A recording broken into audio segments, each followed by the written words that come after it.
Hello and welcome to The Hero Spouse. I'm Kendra Ruth, here to answer one of your questions about marriage and midlife crisis. Today we have an anonymous female left behind and forward-moving spouse with a bomb drop of July 20th, 2024 and a date of marriage of 2005.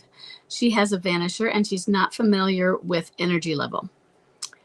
She says, this is a follow-up, and this is a follow-up from, we've had several questions. She's from a vanisher spouse who is now talking, this is sudden, talking to a 36-year-old from a nearby state. This woman has two small children. They started talking on social media last week, and now he's liking all of her posts, saying he finally feels cared for and loved, and he is basically in love. What the hell? That quickly? A week? I don't get it. Maybe she's the first that paid him attention, but still, this is very odd for someone who is in a 20-year marriage. Is this normal? Is this just a fantasy or loneliness? Seeing him type he cares for her very deeply is a stab to my chest, as we have no communication. I'm not aware if he has had an affair with anyone, but I do know he's tried to talk to others on socials. He literally is liking everything she puts up and kissing her behind. Is it real love? Okay, the first thing, if you have to ask if it's real love, ... no. He's only known her a week. I think you already know the answer to that part of it. So, I don't really want to focus on what you want me to focus on, though, okay? And I want to apologize for that, because I feel I'm going to be doing you a disservice if I focus on that, because I think you're focusing on him rather than on you. I think you've been focusing on him, and I think it's doing a disservice to your healing. He's looking for something. And we don't know what he's looking for. But you don't have communication with him. He is a vanisher, and yet you somehow know that he's liking everything. How? I mean, I think we know how. Why are you following him like that? Why are you pain shopping like that? That's what's going on right now, is that while you are pain shopping, and sorry to use this word, but it's stalking him online like that, following the socials, or letting even others tell you about the socials, and constant, unable to get away from the socials and seeing what he's doing. It's tormenting you. It's torturing you. You are living in this personal hell of betrayal over betrayal, and unable to get closure. And it's in your head all of the time. And this has been going on since July of 2024. It's been going on for a year and a half. And it's an open wound. That open wound has been open for the last 18 months. It's not healing. I don't know why he is doing that. Why he is looking for a fantasy. Why he has vilified you. And why he's called you a narcissist. And said that you weren't there for him with his medical issues. And why he's ashamed of them. And I wish I did. And he is ashamed of some of those medical issues. Why he feels so ashamed of himself. For weight gain, and ED, and the guilt and shame he feels with his body. It goes down to that. And right now, maybe he's able to even hide behind being in social media and not being out there with people. Like you pretend to be somebody. Maybe.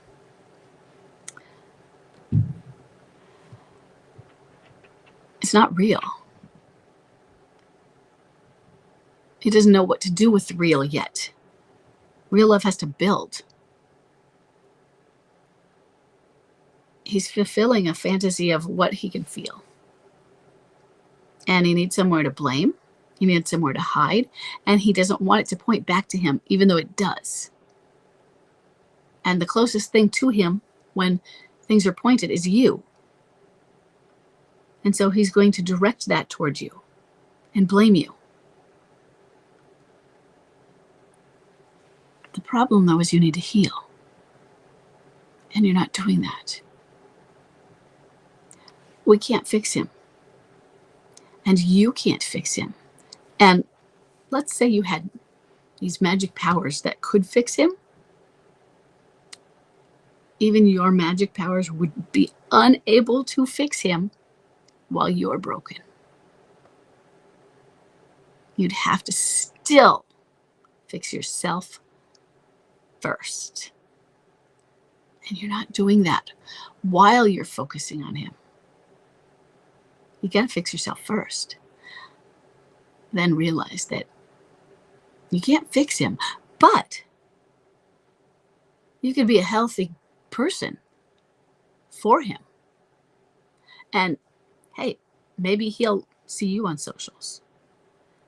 Maybe he will hear about you through your daughter, or see you in court and that you're healthy and happy and smiling, or just get a healthier text message from you or some form of communication at some point, something through the grapevine that will be a mirror, a guide. Maybe he will see that. Maybe it will just be an idea of you through the universe that he'll sense that you're doing better, that you're doing okay, that you're doing wonderfully, or gradually improving. You're doing better, you're doing okay, then you're doing amazingly. And he will start to wonder why and how and look towards you. Maybe.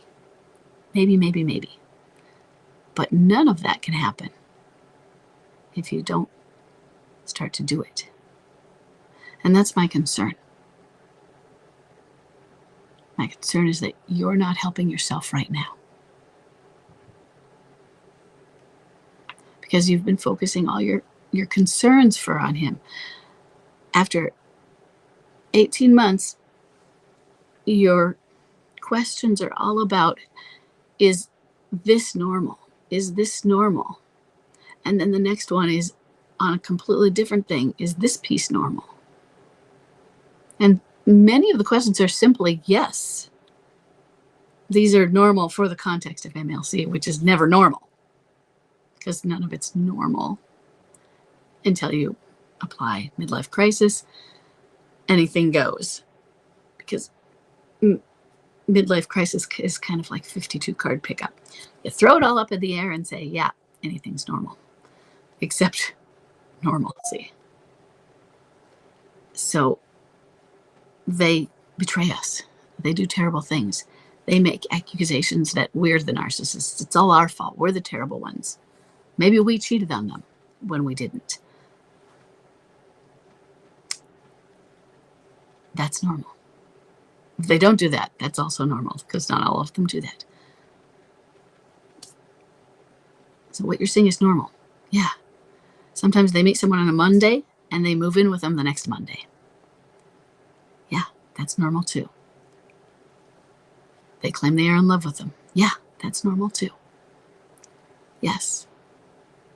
Unfortunately, this is part of it. But in the meantime,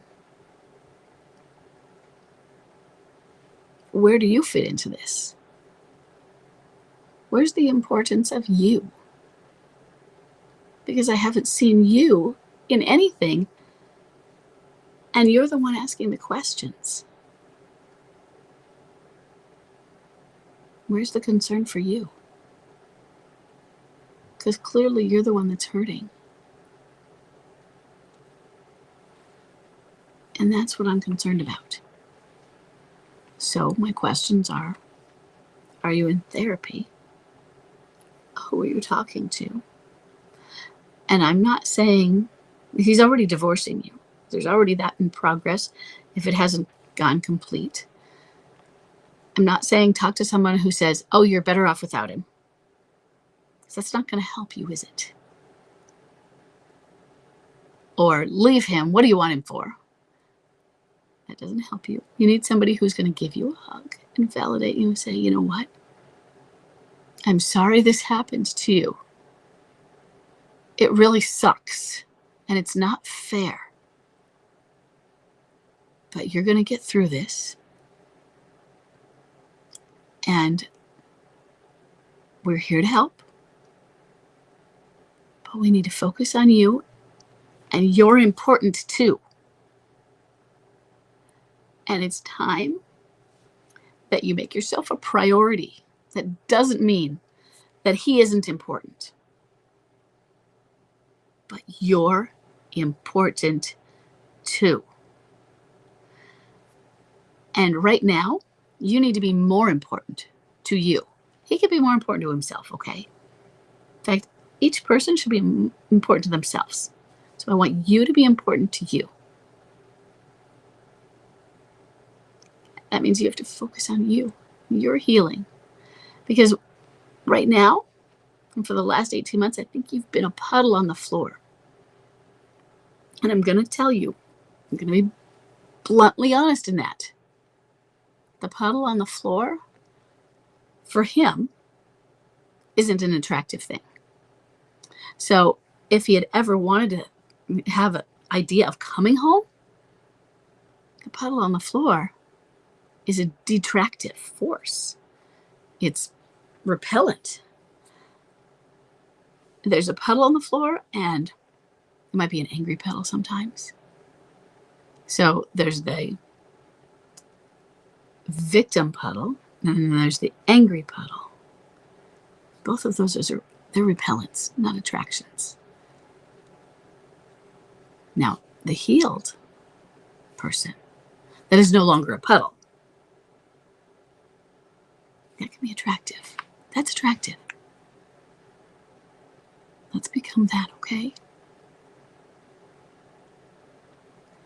So what are you going to do that is for you, that is about you? Figure out that you are important. Doesn't mean he's not.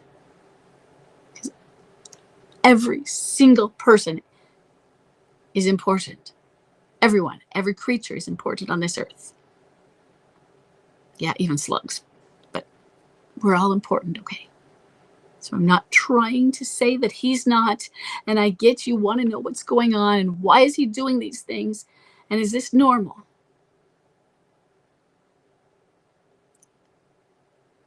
But while you're doing that, you're taking away from yourself. And we need to put yourself back as what's important, okay? Please. That's what's important, is you. And that goes for everyone else that is out there listening. Not in some sort of navel-gazing, narcissistic MLC-er way at the detriment to everyone else in your life while you sacrifice all of them for the good of you and your grandiose ideas. No.